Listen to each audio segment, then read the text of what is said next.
পইচা দিব নোৱাৰিম প্ৰথম কণ্টাক লাগি আছে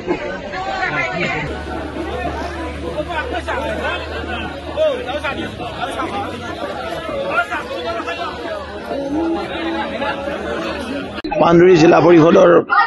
মাননীয় প্ৰাৰ্থী ভাৰতীয় জনতা পাৰ্টিৰ মনোনীত প্ৰাৰ্থী তথা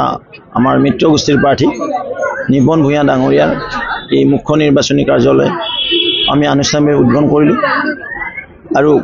ৰাইজ যিদৰে ওলাই আহিছে জনতাৰ যিদৰে আমি সঁহাৰি পাইছোঁ বিজয়টো নিশ্চিতই বিপুল ভোটত নিপন ভূঞা ডাঙৰীয়া এই পাণ্ডুৰী জেটপিচিৰ পৰা নিৰ্বাচিত হ'ব আৰু আজিৰ এই উদ্বোধনী অনুষ্ঠানৰ শুভক্ষণত আমাৰ লগত কেইবাজনো যুৱ শক্তি বিশেষকৈ আমাৰ বিশ্বজিৎ কলিতা তেওঁৰ নেতৃত্বত কেইবাজনো আমাৰ দলত যোগদান কৰিছে মই তেওঁলোকক আদৰণি জনাইছোঁ তেওঁলোকৰ যোগদানেও আমাক আৰু অধিক শক্তিশালী কৰিব।